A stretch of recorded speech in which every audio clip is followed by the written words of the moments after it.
never believed in Bigfoot, thought it was all campfire stories and blurry photos. Then I spent 2.5 weeks in a cave with one, and it saved my life. I know how that sounds. Trust me, I know. But I'm going to tell you exactly what happened in the Cascade Mountains in January 2025, and you can decide for yourself what to believe. It started as a simple hiking trip. It ended with me being carried through the forest by something that shouldn't exist. I'm not some expert mountaineer or anything like that. I just love hiking, always have. There's something about being out there in the wilderness that makes all the everyday stress just disappear. So when my buddy told me about this group trip to the Cascade Mountains in late January, I jumped at it. Yeah, winter hiking is more intense, but the views are supposed to be incredible. There were 6 of us total, mix of experienced hikers and intermediate folks like me. I'd done plenty of day hikes and some overnight trips, but nothing quite like this. 3 days through a remote section of the mountain range. The guide was this weathered guy in his 50s who'd been leading expeditions for decades. He seemed confident despite the heavy snow accumulation from recent storms. Said we had a narrow weather window and he knew the terrain well enough to handle it. Looking back now, I remember small warning signs we all ignored. The guide checked his phone obsessively that morning, frowning at weather updates. One of the experienced hikers, Sarah, kept commenting on how the snow looked different than usual. Sugary, she called it, loose and unstable. But the guide waved off her concerns with decades of experience behind his confidence. I spent weeks preparing, got all the right gear, invested in proper winter boots, layered clothing, emergency supplies. The night before we left, I barely slept, too excited. I remember lying in bed, scrolling through photos of the Cascades, imagining the views we'd see. I thought about what stories I'd tell when I got back. Never imagined the story I'd actually return with. The first day went smooth. We met at the trailhead at dawn, went over safety protocols. The guide checked everyone's gear, then we set off. We camped at base elevation that night, made a fire, shared stories. Everyone was in good spirits. The weather held. I remember the conversations around that campfire. Jake, one of the experienced hikers, told us about summoning Rainier. Sarah talked about hiking the Pacific Crest Trail. The guide told stories about close calls and miraculous saves. We laughed, felt invincible. That's always when things go wrong, isn't it? When you feel safest. Second morning started off perfect. Clear skies and crisp air. We packed up and started the ascent. Day 2 was when things got serious. We had to ascend this steep ridge with narrow passages. The snow was deeper than expected, sometimes past our shins. Made the going slow and exhausting. Some of the more experienced hikers started expressing concerns about the snow conditions and stability. The guide kept insisting the route was safe. He'd done this exact trail dozens of times. We trusted him. Around midday, we reached this particularly exposed section, steep slopes on both sides, narrow trail carved along the ridge. The wind had picked up significantly. The view was incredible, though, made you feel small. I remember thinking we should maybe turn back, but nobody wanted to be the weak link, so we kept going. That's the thing about group dynamics. Everyone's scared to be the one who says stop, especially when there's a guide radiating confidence. You trust the expert. You don't want to be the coward who ruins everyone's adventure. The guide was up front, breaking trail. The group was strung out along maybe 50 yards of trail. I was in the middle of the pack. Behind me was David, a quiet guy from Portland. In front was Sarah. I remember her red jacket, bright against the white snow. I heard it before I saw it. This deep, rumbling sound from above us. At first I thought it was thunder, but it was the wrong kind of sound, too continuous, growing louder. Someone up front screamed. I looked up just in time to see a wall of white coming down the mountainside. An avalanche. Sarah turned to look at me, her eyes wide with terror. That image is burned into my brain, her face in that split second before the snow hit. I tried to run. The avalanche hit me like being hit by a truck. I was lifted off my feet and thrown forward. Then I was tumbling, rolling, completely disoriented, snow everywhere, in my mouth, in my nose. I couldn't breathe, couldn't think. The violence was incredible, like being inside a washing machine made of concrete. I felt crushing pressure everywhere. Then everything stopped. I was buried.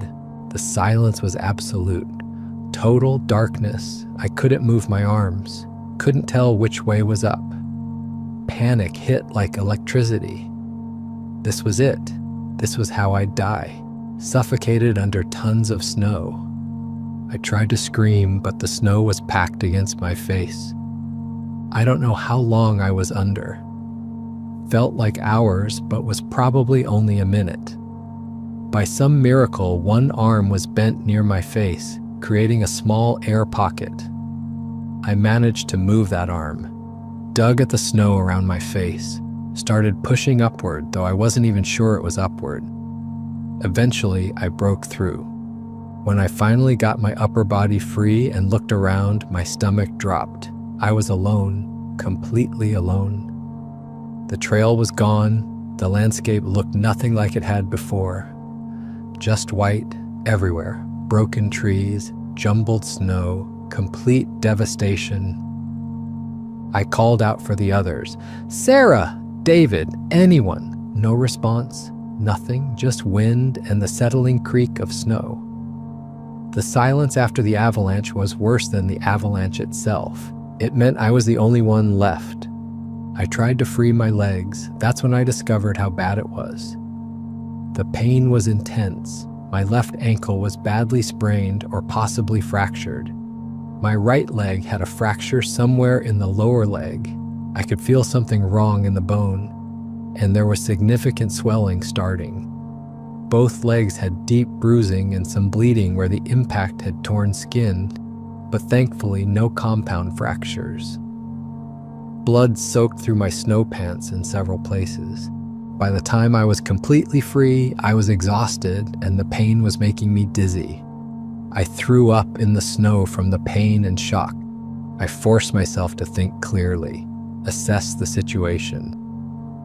I was on a mountainside in the Cascades in January, left leg possibly fractured at the ankle, right leg with a lower leg fracture, separated from my group. I checked my backpack, still on my back, though one strap had torn partially free. Water bottle, energy bars, trail mix, first aid kit, emergency blanket, flares, my phone. I pulled out my phone, screen was cracked, but it turned on. No signal. Of course no signal. I tried anyway. Called 911. No service.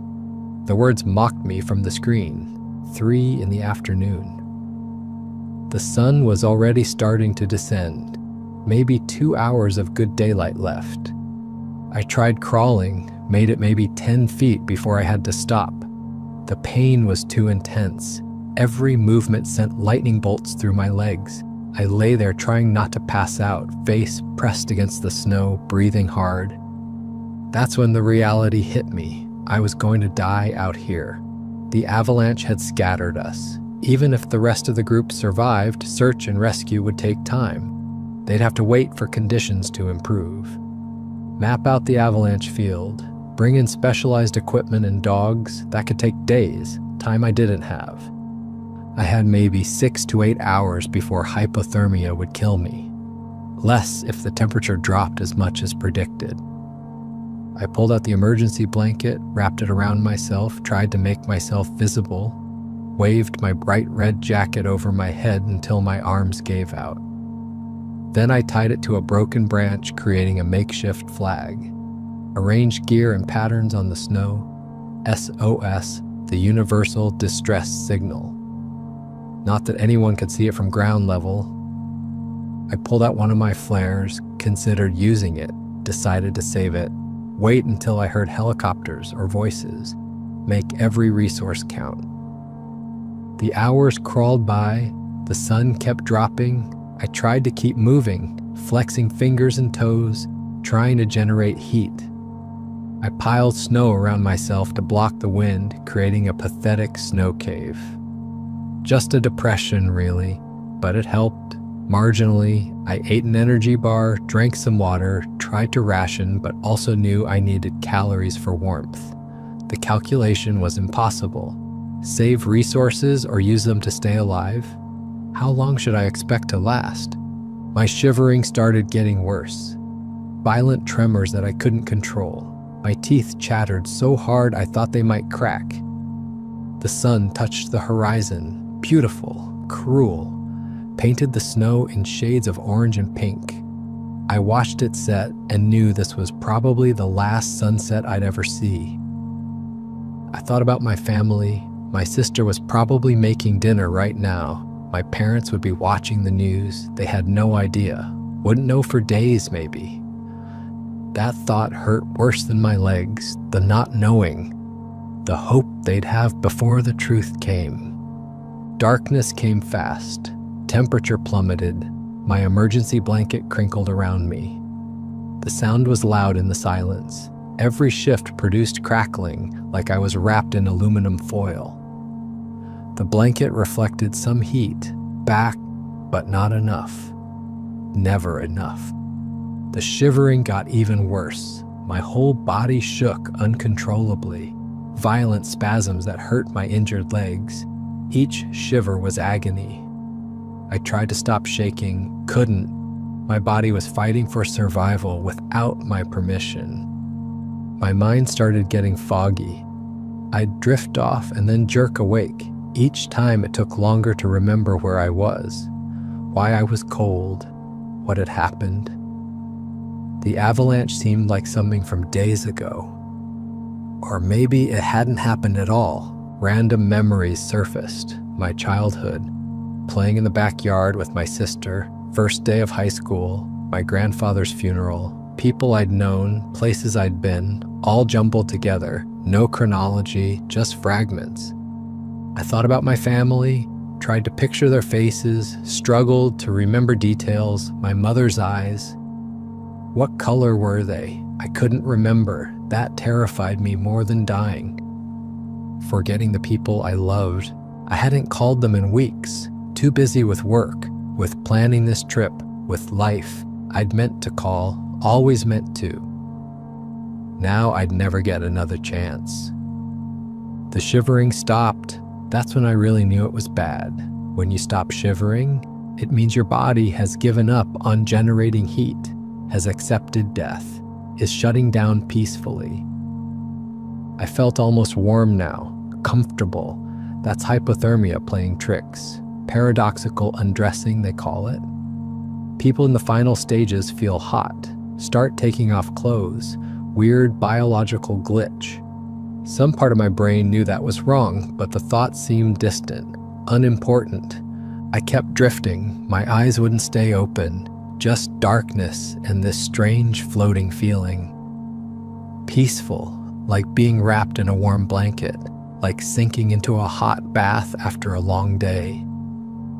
My grandmother used to say dying was like going to sleep. I hope she was right. Time stopped meaning anything. I was fading, letting go. Maybe it was okay. Maybe this was just how it ended. People died in the mountains all the time. I wasn't special, wasn't immune, just another statistic, another hiker who got unlucky. I was okay with it. That's what scared me most, the acceptance, the peace. At some point, I heard something. Through the fog in my brain, I heard footsteps, crunching in the snow, heavy footsteps, too heavy to be a person. Each footstep sounded deep and deliberate. The crunch was different, deeper, like something with real weight was walking. And the rhythm was off, not quite human walking. The gait was wrong, too wide, too slow. I tried to call out. My voice was barely a whisper, a pathetic croak. Help. The word died in the wind. The footsteps stopped. Long silence. I wondered if I'd imagined them. Hypothermia, hallucinations, your brain making things up at the end. Then they started again, closer, deliberate. Whatever it was had heard me. Something large was approaching in the darkness, something that walked on two legs but wasn't human. I could feel the footsteps through the ground now. Each one sent tiny vibrations through the snow. Then the sound of breathing, heavy breathing, slow, deep breaths, standing right next to me. So close I should be able to see it, but my eyes wouldn't focus. I should have been terrified. But I was too far gone, too cold, too tired. I just lay there with numb curiosity. What was it? Bear? Wolf? Death personified? I waited. A shape moved in the darkness, blocked out the stars. Something tall. Very tall, at least 7.5 feet. Broad shoulders, covered in dark fur that absorbed light, made the shape seem like a hole in reality. It was standing upright on two legs, but the proportions were wrong. Arms too long, reached past where knees should be, shoulders too broad, 3 feet across at least. Head too large, not human, not even close. The creature moved closer, careful, cautious, each step deliberate, testing the snow, making sure it wouldn't collapse, stopped about 5 feet away. I could see its breath, white clouds of vapor that dissipated quickly, regular breathing, calm. It wasn't afraid of me. We stared at each other. The creature tilted its head, curious, not aggressive. There was no hostility in its posture, just interest. I could see more details now. Thick, dark brown fur, almost black in the moonlight. The face was flatter than a gorilla's, but not human. Large brow ridge that cast shadows over deep-set eyes, prominent nose, broad, flat nostrils, eyes that reflected light when it moved. Deep, intelligent eyes that studied me. The creature seemed to make a decision, straightened up to full height, towering, intimidating. But something in its body language was gentle, careful, like it was trying not to scare me. It walked directly toward me with purposeful strides, each step careful, testing the ground. It reached me, stood over me. The smell hit me, musky, earthy, wild. Not unpleasant, just strong, like wet dog mixed with pine needles and something else, something primal. The smell of something that lived outside, truly outside. The creature knelt down, slowly, carefully, joints moving smoothly despite the size. I could see its face clearly now. The eyes were almost black but intelligent, focused, alert. The expression seemed concerned, worried about me. There was something in those eyes, something that transcended species, recognition maybe, or empathy. It reached out with one hand, huge hand, easily twice the size of mine. Palm probably 8 inches across, thick fingers ending in blunt nails. But the touch was surprisingly gentle. It touched my shoulder first, testing, gauging temperature probably. Then it slid one hand under my shoulders, the other under my knees. The pain when it moved my legs was sharp, electric. I gasped, couldn't help it. The creature froze immediately, made a concerned sound, low rumble, almost a purr, then adjusted its grip. More careful now, supporting my legs differently, avoiding the worst injuries. Then it lifted me. The warmth was immediate. The creature's body was hot, like a furnace. Heat soaked through my clothes, through my skin, into my core. My shivering started up again, violent shaking, my body responding to warmth. Coming back online, the creature made soothing sounds, low rumbling, almost like humming. A deep vibration I could feel through my back. Started walking. Each step was careful, avoiding rough terrain, stepping over obstacles, trying not to jostle me.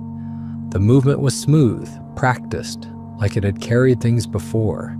The gait was strange, longer steps than human, different hip movement, but efficient, fast despite the care. I drifted in and out as it carried me. Every time I came back to awareness, I was still being carried, still warm, the creature's fur against my cheek, soft despite looking coarse. I could hear its heartbeat, slow and steady, like a drum, rhythmic, calming. At one point, I looked up at the creature's face. Our eyes met, and I saw something in those dark eyes that made me want to cry. Compassion, empathy. This thing, this creature from legend, was looking at me with genuine concern, worry, care. It wasn't just carrying me out of curiosity or for food. It was trying to save me, actively trying to help. That realization cut through the fog. Whatever this creature was, it had humanity in it. More humanity than I'd seen in many humans. I woke briefly when the creature stopped moving. We'd arrived somewhere, a cave, entrance maybe 4 feet high, 2 feet wide, hidden behind fallen rocks and thick brush, almost invisible unless you knew it was there. The creature adjusted its grip, turned sideways, squeezed through the narrow opening with surprising agility. Had to duck and turn, but moved efficiently. Done this thousands of times, probably. Inside was dark, echoey. The temperature jumped immediately, warmer, protected from wind. The creature moved confidently, knew where it was going, each turn deliberate, avoiding obstacles in complete darkness. This was its home, its territory. The cave went back quite far. The echo changed as we moved deeper, became more muffled, enclosed. Finally, the creature stopped, knelt down, set me down gently on something soft. Dried grasses, thick layer, a bed, deliberately made. The creature had prepared the spot. The creature moved around, checking things. Then it was gone, footsteps receding. Panic hit briefly. Was it leaving me? But minutes later, I heard footsteps returning, heavier now, carrying something. I felt more dried grasses being piled on me, then heavier materials, animal pelts, deer probably, maybe elk. The fur was soft, warm. The creature was insulating me, building layers. Then it lay down right behind me, curled around me. One massive arm draped over me. Complete coverage, shared body heat. The warmth was overwhelming. After hours of freezing, the heat was almost painful. My extremities tingled, burning sensation as blood flow returned. But it was good pain, life-affirming pain. Within minutes, I stopped shivering completely. My body relaxed. Tension I didn't know I was carrying released. Exhaustion washed over me. Real, deep exhaustion, not hypothermia, just the body's need to rest after trauma. I fell into deep sleep. I woke to dim light filtering into the cave. Gray pre-dawn light, enough to see by. The creature, the rescue. It had really happened, not a dream, not a hallucination. Real. My body ached everywhere, every muscle sore from the avalanche, from the shivering, from the trauma. My legs throbbed with deep pain, intense, constant. But I was alive, warm, breathing. My toes and fingers moved. No frostbite. Miracle. I looked around. The cave was maybe 20 feet deep, 10 feet wide, low ceiling, maybe 6 feet at the highest point. Relaxed posture. It heard me stir. The ears twitched. Small movement. Then it turned around, made a rumbling sound. Greeting maybe. Acknowledgement. Then it stood and left the cave. I lay there trying to understand what was happening, trying to make sense of impossible things. Bigfoot was real. Sasquatch, Yeti, whatever you called it, real. And I was in its home. And it had saved my life. I lay there trying to process everything. That was real. A creature that looked like Bigfoot had found me dying and saved me. Brought me to its home. Kept me warm through the night. Was checking on me now. Reality felt fluid. Uncertain. I examined my legs in the better light. They looked bad, really bad, badly swollen, bruised dark purple and black, almost green in places. The left ankle was definitely fractured, deformed, swollen to twice its normal size. The right leg had obvious damage, shin area. The swelling there was massive, skin stretched, tight, shiny. I tried to move them. The pain was too intense. Even thinking about moving them hurt. Without treatment, these injuries were serious. Infection risk, complications. But what could I do? I was in a cave with a creature from mythology. No hospital, no doctor, no antibiotics. I had to trust this creature, hope it knew something I didn't. I tried to stay calm, inventory my situation. I still had my backpack, my supplies. I pulled out the first aid kit, basic stuff, bandages, antiseptic wipes, pain relievers. I took 3 ibuprofen, knew it wouldn't be enough, but better than nothing. About an hour passed. My mind wandered, went to dark places, thought about my group. Were they dead? Probably. That avalanche was massive, devastating. I was lucky to be alive. Or maybe not lucky. Maybe this was worse. Slow death in a cave instead of quick death in the snow. Then I heard footsteps. The creature ducked back into the cave carrying plants, branches with frozen berries still clinging to them, roots with dirt still attached, big armful, gathered quickly. The creature approached, set the food down carefully, arranged it, then it picked up a berry, held it up, made eye contact, put it in its mouth, chewed deliberately, slowly, demonstrating. This is food. This is safe. Watch me.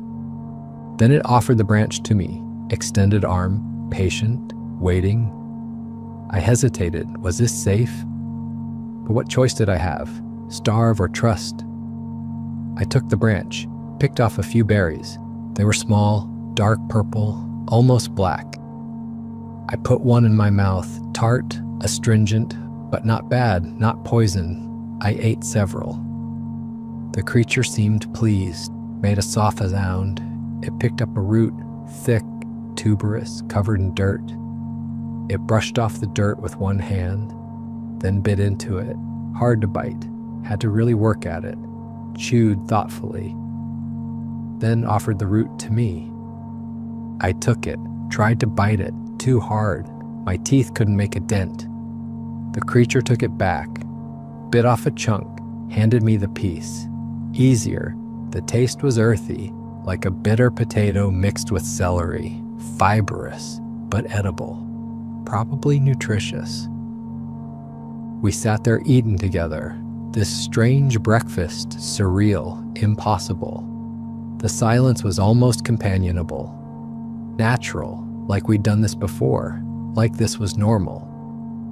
When we finished, the creature gathered the leftovers, carried them outside, composting probably, or keeping the cave clean, preventing rot or pests, smart behavior. Then it came back and sat near me, just watching. Curious, I looked back, studied it. The fur was thick and coarse, dark brown with hints of red in the light. The face was fascinating, deep-set eyes, broad, flat nose with large nostrils, wide mouth.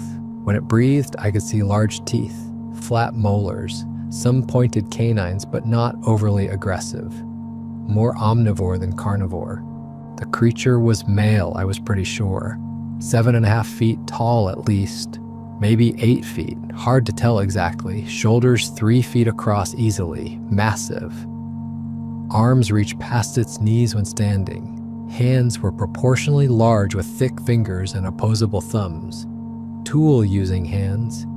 The eyes were the most striking feature, dark brown, almost black, but intelligent, alert, focused, not animal intelligence, something more, something that suggested thought, planning, awareness. It watched me for a while, then lay down near the entrance, facing outside, guarding maybe, or just resting. seemed to fall asleep instantly, deep, slow breathing, chest rising and falling rhythmically. I lay there staring at the cave ceiling. Uneven rock, patches of moss in the darker corners. Water stains showing where snowmelt dripped, processing, trying to understand. I was trapped with a creature that shouldn't exist, but I was alive, federal warm, safe. That was more than I'd had 12 hours ago. Time became hard to track. Without a watch or phone, the battery had died during the first night. I had no way to measure it accurately. I tried scratching marks on the cave wall with a sharp rock, but even that got confusing. Did I already mark today? Was that yesterday's mark? The routine blurred together. The pain in my legs was constant, a deep, throbbing presence. The swelling increased over the first few days. Where skin had torn, the wound started looking infected. Red, hot to touch, angry. I could feel fever starting, low grade at first, then building. My forehead burned. I shivered despite the warmth. I slept a lot those first few days. The fever made me delirious. I had strange dreams.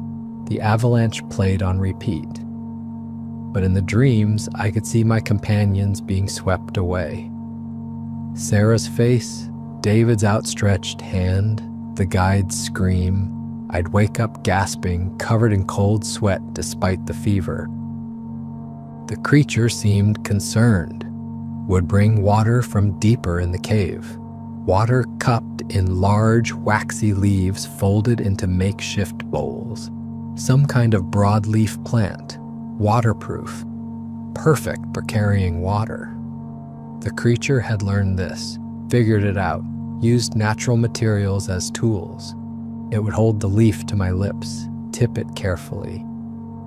The water was ice cold, pure, probably snowmelt filtered through rock, clean, safe, tasted better than anything I'd ever drunk.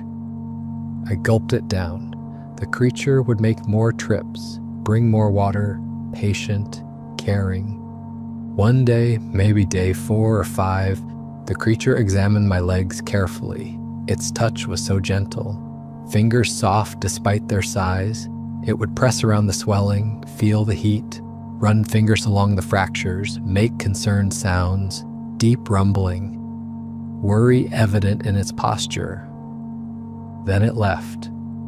Was gone for maybe an hour, longest it had been gone. I started to worry. What if something happened to it? What if it didn't come back? I'd be stuck here, unable to walk, unable to hunt.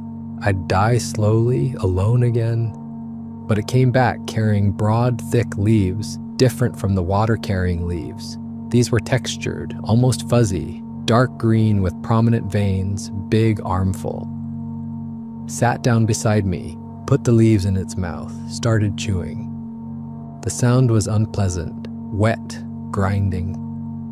But the creature was focused, deliberate, chewed for several minutes, really broke down the leaves. Then it took the chewed leaves out, a pulpy mass, green and wet, held it up, made a questioning sound, gestured to my legs. It wanted to put that on my wounds. I hesitated. This was primitive, unsanitary by modern standards. But what choice did I have? The infection was getting worse. My fever was climbing. I could feel my body weakening. Modern medicine wasn't an option. Maybe this creature knew something I didn't. Animals self-medicate. They know plants, chemistry older than humanity. I nodded, tried to look confident. The creature moved carefully, gently applied the pulp to my legs, all around the swollen areas, directly on the wounds where skin had torn. It was cool against the hot skin, actually felt good, soothing. The creature worked methodically, covered every injured area, patient, thorough. Then it left again briefly, came back with strips of bark, thin, flexible bark, maybe birch or cedar, natural bandages, started wrapping my legs, binding the poultice in place. The technique was sophisticated, even pressure, not too tight, allowed for swelling, professional almost. Where did it learn this? The relief was almost immediate. Within an hour, the pain decreased noticeably. The throbbing eased. My fever started to break. I could feel my body relaxing, fighting less. The infection was being addressed. Whatever was in those leaves, natural antibiotics maybe, or anti-inflammatory compounds, it was working. The creature sat back, seemed satisfied, made a please sound, then lay down nearby. Watching me, monitoring. That's when I realized something important. This creature wasn't just helping me survive, it was actively healing me, treating my injuries, using knowledge passed down through generations, traditional medicine older than civilization. Over the next few hours, the fever decreased significantly. The angry redness around my wounds faded. The pain became more manageable, not gone, still intense, but bearable. The creature had done what modern medicine would do. But with plants and knowledge and patient care, I drifted into real sleep, not fever dreams, actual restorative sleep. When I woke hours later, I felt better, clearer. The fog was lifting. I was going to survive this, against all odds, thanks to a creature that shouldn't exist. Over the next several days, I tried talking to the creature, simple words. Thank you. Water? Pain? Good. The creature would watch intently, lean forward, focus completely, tilt its head, study my mouth, the movements, the sounds. Sometimes it would mimic sounds, not quite words, but close, approximations, testing, learning.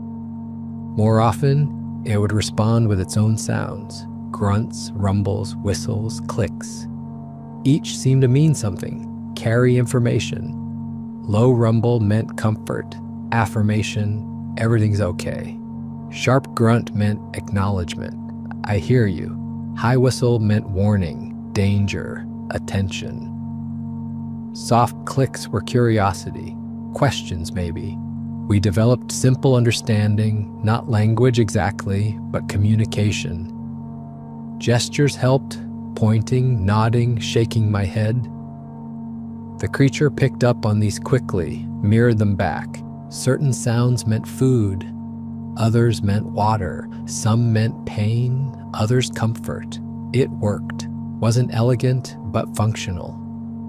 A daily routine emerged, predictable, comforting. Morning would come, light would filter into the cave, the creature would stand, stretch, full body stretch that looked almost human, arms up, back arched, then it would leave to forage. I'd be alone for hours. At first, the solitude bothered me, made me anxious. What if something happened to the creature? What if it didn't come back? But after several days, I trusted the routine. It always came back. Always. The creature was reliable, consistent. I'd use the alone time to do what I could for myself. Change my clothes, washed as best I could with water I'd saved, examine my legs. The healing was slow but steady. The swelling decreased gradually. The wound started to close. The angry red faded to pink, then normal color. I'd also explore the cave as much as I could while immobile. Look at the tools, study them. The sharpened stones were impressive, different shapes for different purposes. Some were blades, thin and sharp. Others were scrapers, broad and curved. Some were pointed, awls maybe, for piercing.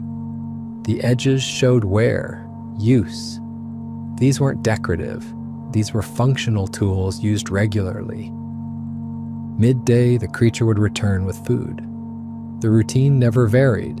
It would bring berries, roots, sometimes mushrooms, sometimes nuts. It had dug out of storage caches, squirrel food stolen or found. Always demonstrated safety first, ate some itself, then offered them to me.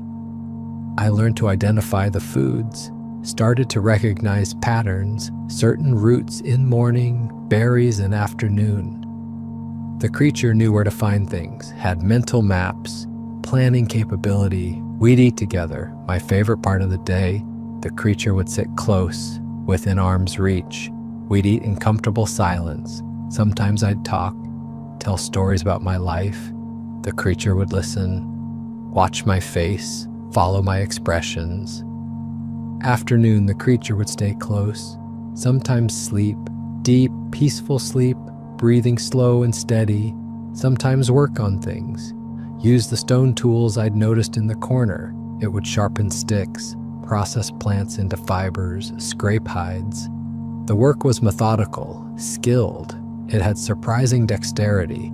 Those massive hands could do delicate work. I watched it weave grass fibers into cordage one afternoon. The fingers moved precisely, over, under, twist, pull, creating strong rope from weak grass. It took hours. The creature never got frustrated, never hurried, just worked steadily. When finished, it had 20 feet of serviceable rope, tested it, pulled hard, nodded satisfaction, then coiled it carefully and set it aside. Evening, the creature would go out briefly, maybe checking the area, patrolling, ensuring safety, then return. We'd settle in for the night.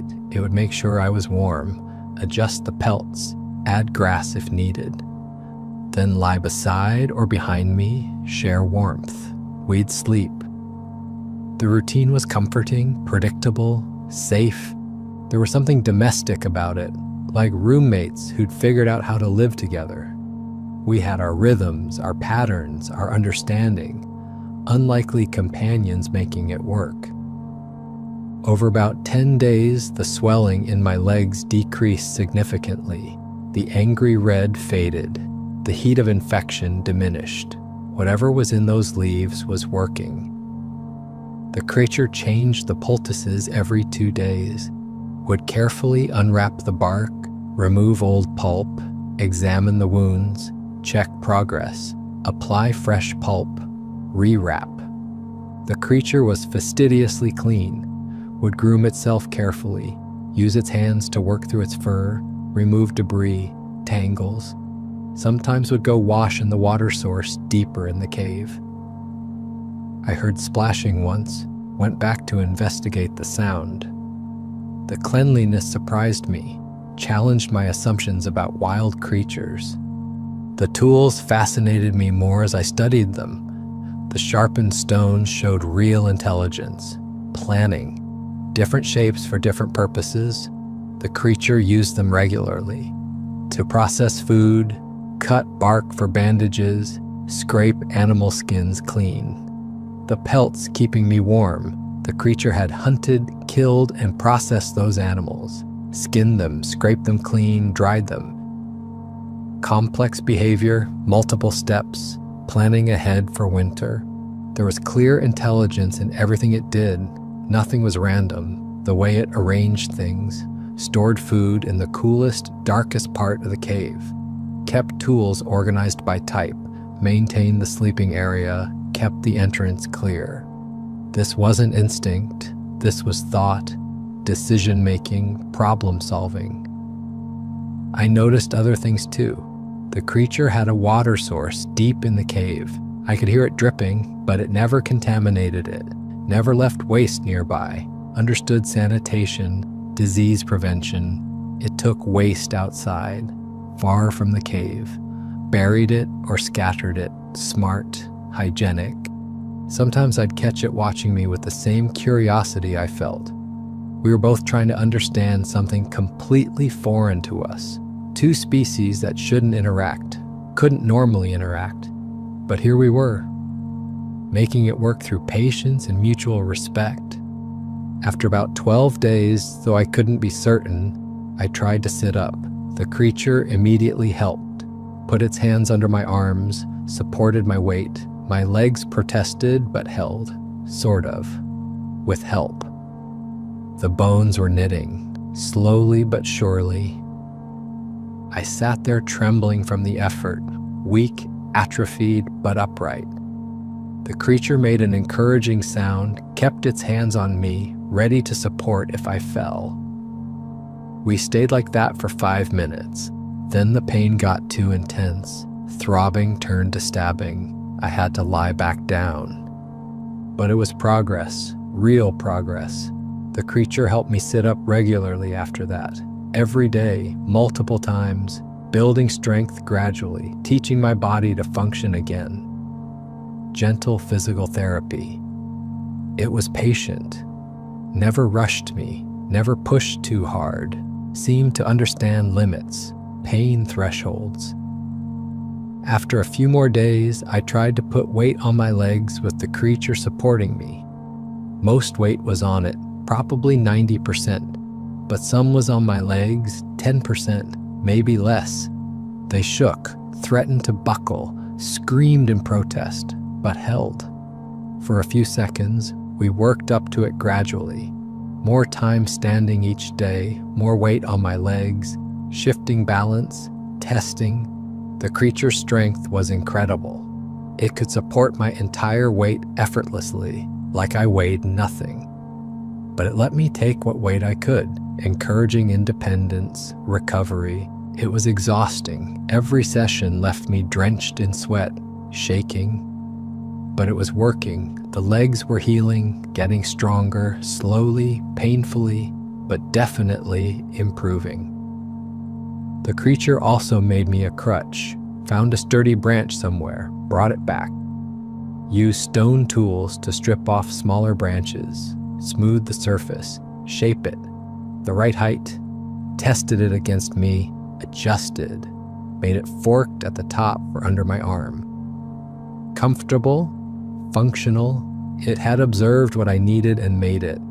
Tool making for another's benefit, sophisticated empathy. After about 18 days, my best estimate, I started testing my legs more seriously, walking around the cave, short trips outside with the creature nearby, building stamina, regaining ability. I could walk for maybe 15 minutes before the pain got too bad, before I needed to rest. But 15 minutes was more than zero. Was progress? Was hope? The creature seemed to understand I was preparing to leave. It appeared sad. Something in the way it moved, slower, less energetic, head hung lower. It would watch me practice walking with this look.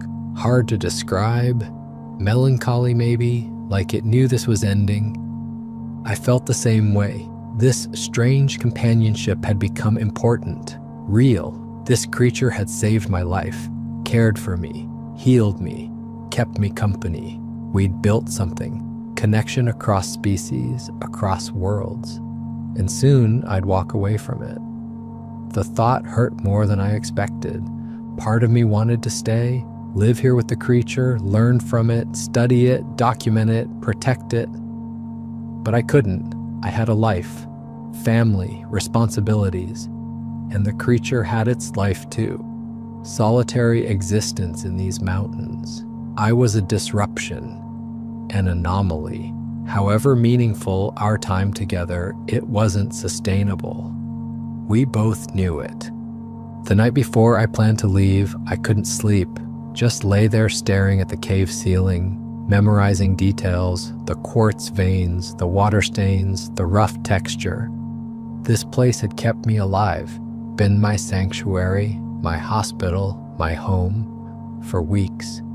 Tomorrow, it would be memory. The creature was beside me, its steady breathing, its warmth. I'd gotten so used to this, sleeping near something so large, so powerful, but so gentle, never felt threatened, only protected, safe. Tomorrow I'd sleep alone, in a hospital probably, cold, sterile, safe but lonely. I thought about everything.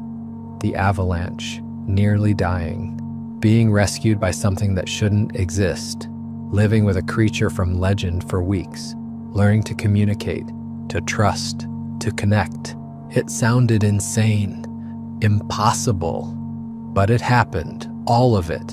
And tomorrow I'd try to return to normal life, pretending this didn't change everything. Morning came with clear skies. Unusual for January in the Cascades, like the weather was cooperating, giving me a window. I gathered my few belongings, my backpack, my jacket, some food the creature had gathered for me. Berries wrapped in leaves, roots, trail mix it hadn't eaten, enough for a day. The creature watched me prepare, made soft sounds, not trying to stop me, just acknowledging, accepting. When I was ready, it helped me stand, handed me the crutch. We walked together to the cave entrance. Slow, careful, the creature supporting my weight when needed. Outside, the air was cold and crisp, fresh air, real fresh air, not cave air. I took deep breaths, filled my lungs, freedom, but also sadness, ending.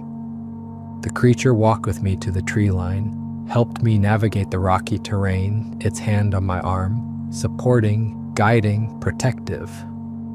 One last time. At the forest edge, I stopped, turned back, had to say goodbye, couldn't just leave.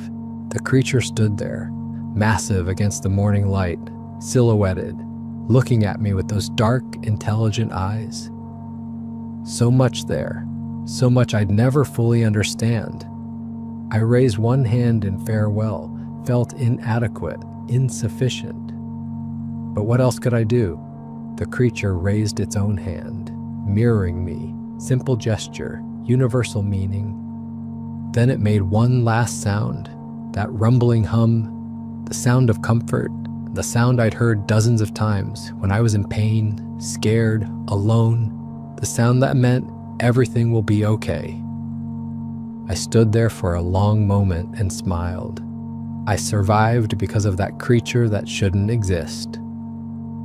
I turned and started walking into the forest, away from the most incredible experience of my life. Every step hurt, physically and emotionally, but I kept going. The creature had given me this chance, this second life. I had to honor that, had to live, had to make it count. I limped through the forest, following the sound of running water. Old survival wisdom, follow water downstream, it leads to civilization. Eventually, always. The going was slow, every step hurt. The crutch helped, but I still had to push through pain. The legs weren't ready for this, not fully healed, but good enough, had to be. I rested frequently, found fallen logs, rocks, anywhere to sit, take weight off my legs, catch my breath, ate small amounts of the food. Berries and roots reminded me of shared meals in the cave, of quiet companionship, of unlikely friendship. Made me smile and ache simultaneously. Hours passed. The sun moved across the sky. I kept walking, kept following the stream. It grew wider, deeper. Good sign. Meant I was going the right direction. Downstream, toward people, toward rescue, toward home. My legs were screaming, but I couldn't stop. Didn't dare. Weather could change. I could get lost, re-injured. Had to use this opportunity, this window. Keep moving no matter what. I thought about what I'd say, how I'd explain. Avalanche survivor, found shelter, had supplies. Simple story, believable. Leaving out the impossible parts, the creature, the healing, the weeks of care. Too complicated, too unbelievable. Better to keep it simple. Keep it real. Keep it safe. Eventually, I heard voices, human voices, distant but real. I called out, "Hello? Help, can anyone hear me?" My voice was raspy, weak, weeks of minimal use, but loud enough. "Hello? Who's there?" A voice called back, male, young, close, getting closer. "I need help. I'm injured," I shouted, loud as I could, used everything I had. Within minutes, I saw them. 3-day hikers, young, maybe mid-20s, proper gear. They came through the trees and stopped when they saw me, stared, eyes wide. I must have looked like hell. Weeks of grime, torn clothes, limping badly, using a makeshift crutch. Looked like a survivor, because I was. "Oh my God," one said, a woman, blonde, concerned. "Are you okay? What happened?" "Avalanche," I said. The lie came easily, rehearsed. Got separated from my group. Been lost for weeks, close enough to truth, just omitting impossible details. They rushed over, helped support me, asked questions rapid fire. Where? When? How? I answered vaguely, weeks ago. Yes, broken bones. Yes, I needed help. Gave them enough to satisfy, not enough to complicate. One of them had a satellite phone. Modern miracle. They called for help, gave coordinates, described my condition. Within a few hours, a rescue team reached us. Real rescue, professionals. They stabilized my legs properly, splints, proper medical technique, gave me fluids, IV drip, checked vitals, asked more questions. I stuck to my story, cave, supplies, luck. They seemed skeptical, but accepted it. What else could they do? They got me to a helicopter, airlifted out. I watched the forest disappear below. Somewhere down there was the creature, the cave, my sanctuary, already feeling distant, unreal, like a dream I was waking from. At the hospital, they confirmed the fractures, left ankle, right tibia. Both had started healing, but incorrectly, badly aligned. They had to re-break and reset them properly. Surgery, metal pins, proper medical intervention. Months of physical therapy would follow, long recovery. But I'd walk normally, eventually. The authorities questioned me extensively. Police, park rangers, search and rescue coordinators about the avalanche, the group, my survival. They'd already found 2 members of my group. Both had died in the avalanche. Bodies recovered. Sarah and David. The faces I'd seen swept away, now confirmed dead. 3 others, including the guide, were still missing. Presumed dead. I was the only known survivor, the lucky one, the miracle.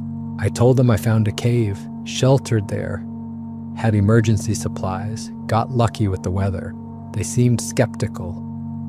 How did I survive that long? How did I find food? How did I set my own legs?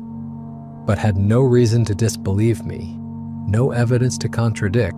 Search teams scoured the area but found no trace of the others. The avalanche had been massive, devastating, buried everything under tons of snow and ice. Bodies might not be found until spring melt, maybe never. My family was overjoyed I'd survived. Mom cried for an hour. Dad couldn't speak, just held me. Sister flew in immediately, stayed with me through the surgeries, through the first weeks of recovery. Their relief was overwhelming, made me feel guilty for worrying them, for the risk I'd taken, for surviving when others didn't. Friends couldn't believe it, kept asking how. How did I survive? What was it like? Was I scared? I told the same story, over and over, cave, supplies, determination, luck. Never mentioned the creature, never hinted at the impossible. Kept it simple, safe, protected the truth. The media picked up the story briefly. Miracle survival and lost hiker found after weeks. Local news, some regional coverage. I did a few interviews, against my better judgment, but they wanted the story. I stuck to my narrative. Cave, supplies, luck, played the humble survivor, the lucky one, the grateful one, which I was, just not for the reasons I claimed. I recovered physically, slowly, painfully, but steadily. Physical therapy 3 times a week, exercises at home, gradual progress, learned to walk normally mostly. The limp was subtle. Most people didn't notice unless I was tired or walking long distances. Chronic pain when weather changed. low pressure systems, my legs would ache, throb remind me, but manageable. I could work, function, live relatively normally. But sometimes I want to tell everyone what really happened. Shout it from rooftops. The creature is real. Bigfoot exists. I know because one saved my life. Cared for me for weeks. Taught me about compassion and kindness and what it means to be human. But I don't. People would think I'm crazy, delusional, attention-seeking. My life would become about defending myself, trying to prove something unprovable, fighting skeptics and debunkers, becoming a joke, a cautionary tale. And I don't want to expose the creature, don't want people hunting for it.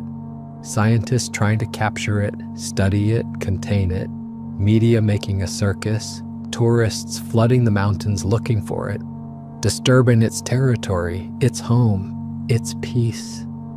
The creature saved me, gave me my life back.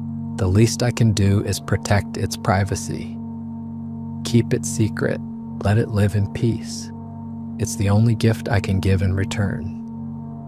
So I stay quiet, tell the sanitized story when asked, keep the truth to myself, guard it carefully. It's lonely, isolating, but it's the right thing to do, the only thing to do. I carry the scars and also the memories.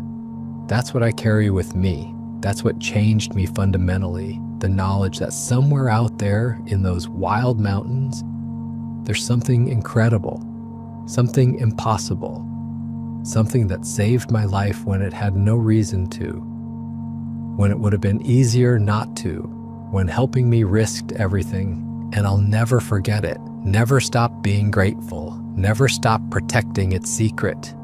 It's the least I can do, the only thing I can do. And somehow it feels like enough.